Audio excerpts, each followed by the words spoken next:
MP विधानसभा का एक दिवसीय विशेष सत्र सोमवार को आयोजित किया गया, जिसमें संसद और सभी राज्य विधानसभाओं में महिलाओं को 33% आरक्षण देने के मुद्दे पर चर्चा हुई।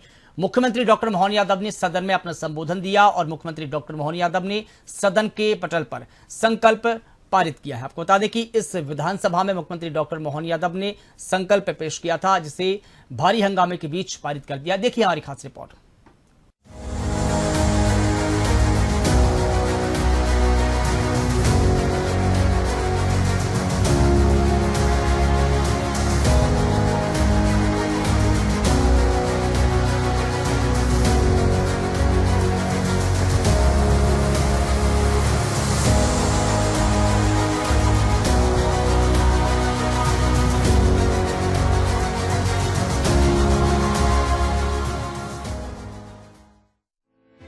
मध्य प्रदेश विधानसभा का एक दिवसीय विशेष सत्र सोमवार को आयोजित किया गया, जिसमें संसद और सभी राज्य विधानसभाओं में महिला को 33% आरक्षण देने के मुद्दे पर चर्चा की गई।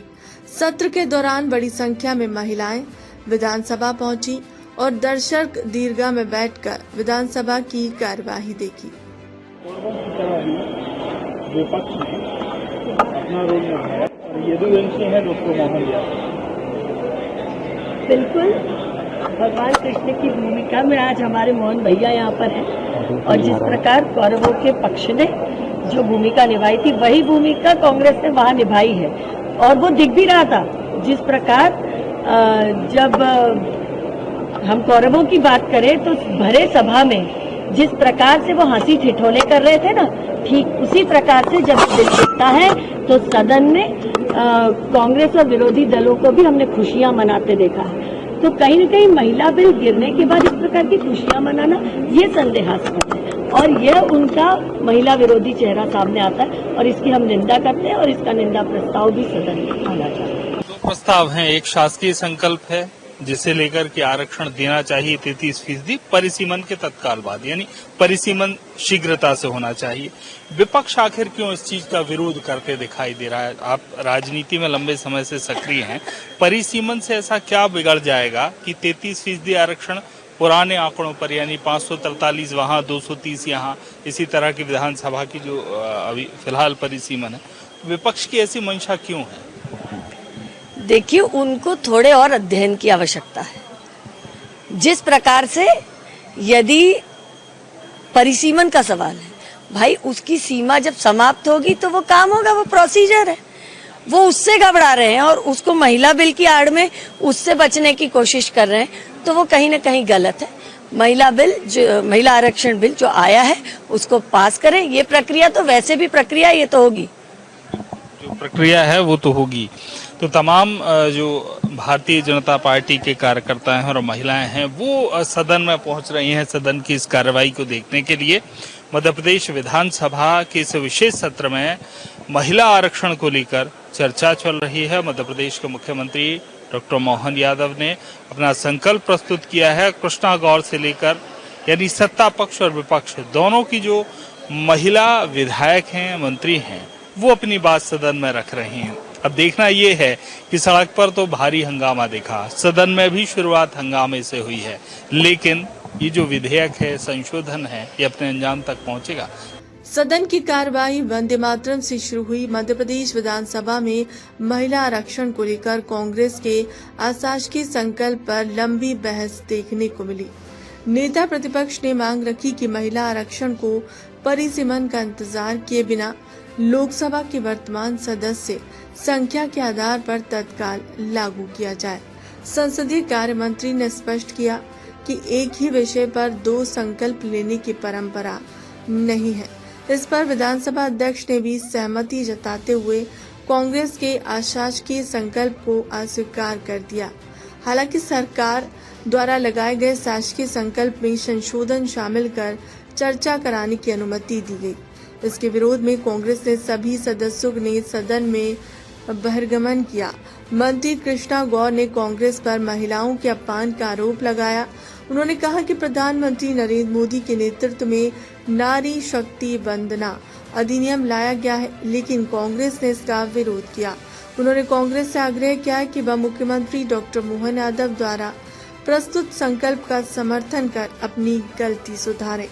भाजपा प्रदेश अध्यक्ष और बैतूल विधायक हेमंत खंडेलवाल ने संकल्प का समर्थन करते हुए कहा कि पार्टी लगातार महिलाओं के सशक्तिकरण के लिए काम कर रही है और वर्तमान योजनाएं इसका प्रमाण है।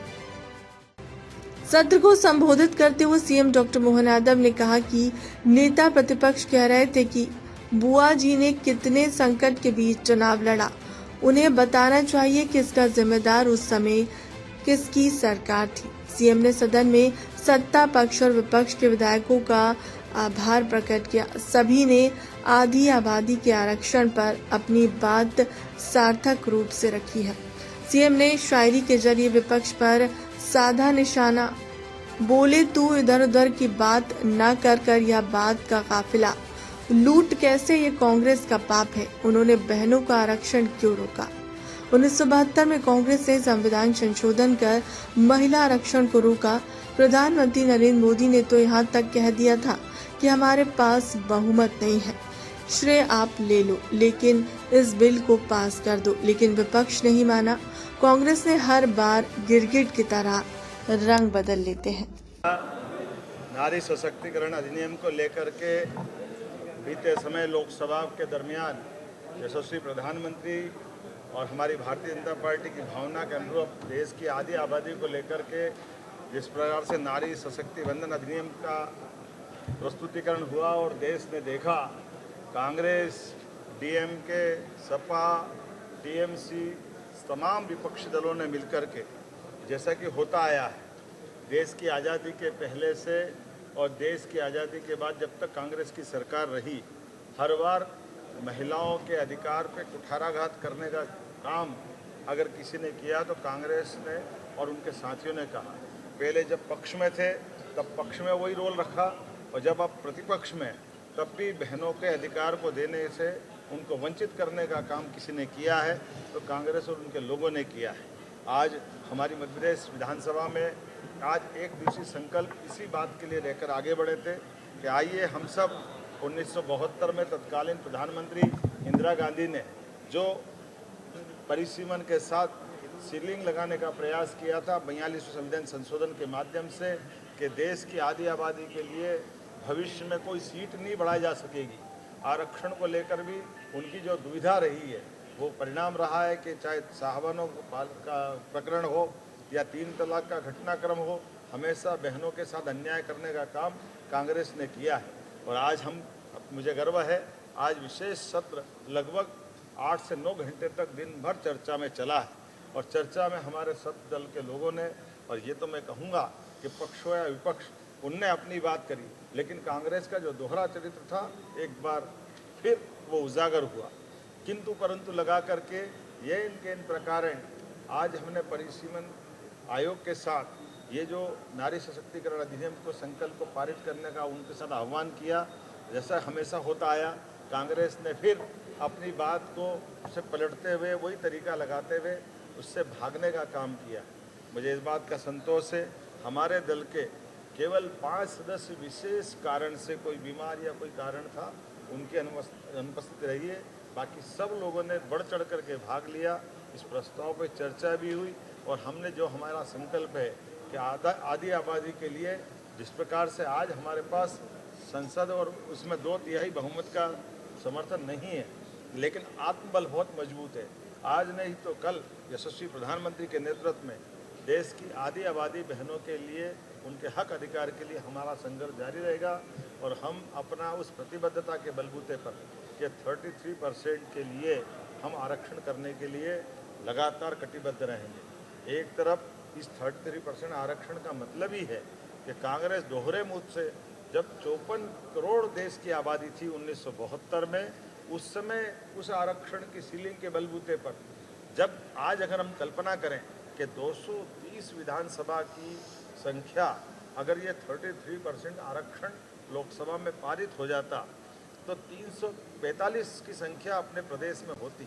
हमारी 29 लोकसभा ये 42 से ऊपर हो जाती, अर्थात हर वर्ग की बहनों का इसमें प्रतिशत बढ़ता।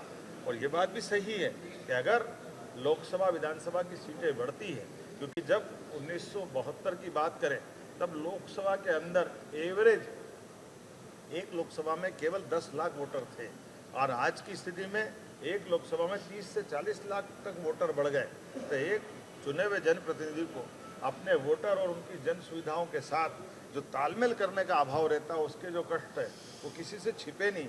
इसी प्रकार से विधानसभाएं भी हमारी 3 लाख से लेकर 4-5 लाख तक की इंदौर जैसे शहरों में हुई है। ऐसे में हम सबको ये संकल्प करना चाहिए कि आदि आबादी के लिए हम पुनः संघर्ष करेंगे और संख्या बढ़ा करके बहनों का प्रतिनिधित्व उनको दिला के रहेंगे। मुझे इस बात का संतोष है, यशस्वी अध्यक्ष जी के नेतृत्व में हमारे दल ने विस्तार से अपनी बात कही और आखिर में आकर के संकल्प प्रस्तुत करने के साथ बहुमत के आधार पर न केवल संकल्प पारित हुआ और जैसा कि हमको अंदेशा था, कांग्रेस डिवीजन की बात करते करते तमाम प्रकार के हथकंडे लगा करके उनके नाना प्रकार के छल प्रपंच उनने रचे थे, लेकिन चूंकि उनके पास अपोजिशन के पास जो 64 उनकी संख्या है वो 64 भी उपस्थित नहीं थी। बड़े आश्चर्य के साथ बोलना पड़ेगा कि जितने अपोजिशन के लोग चाहिए वो भी उनके इस प्रस्ताव से, मुझे तो ऐसा लगता है कि शायद वो भी हमारे प्रस्ताव से सहमत थे, इसलिए घर से नहीं आए। तो ये कांग्रेस के लिए सोचने का विषय है कि वो उनके दलों का समर्थन किस दिशा में जा रहा है। लेकिन हमारे दल के लोगों ने आखिरी समय तक इस बात के लिए प्रशंसा करूँगा मैं अपने सभी माननीय सदस्यों की और आप प्रेस मीडिया और प्रिंट मीडिया, इलेक्ट्रॉनिक मीडिया सहित विधानसभा के सभी अधिकारियों की, हमारे सभी प्रशासन के सारे व्यवस्थाओं के जुड़े हुए सरकार के अंग की, जिन्होंने हर वो प्रश्न जो अपोजिशन ने उठाया उसका जवाब भी हमने दिया और आखिरी समय तक बैठ करके हमने अपनी प्रतिबद्धता नारी सशक्तिकरण के आधार पर प्रदेश की आधी आबादी के साथ दिखाई।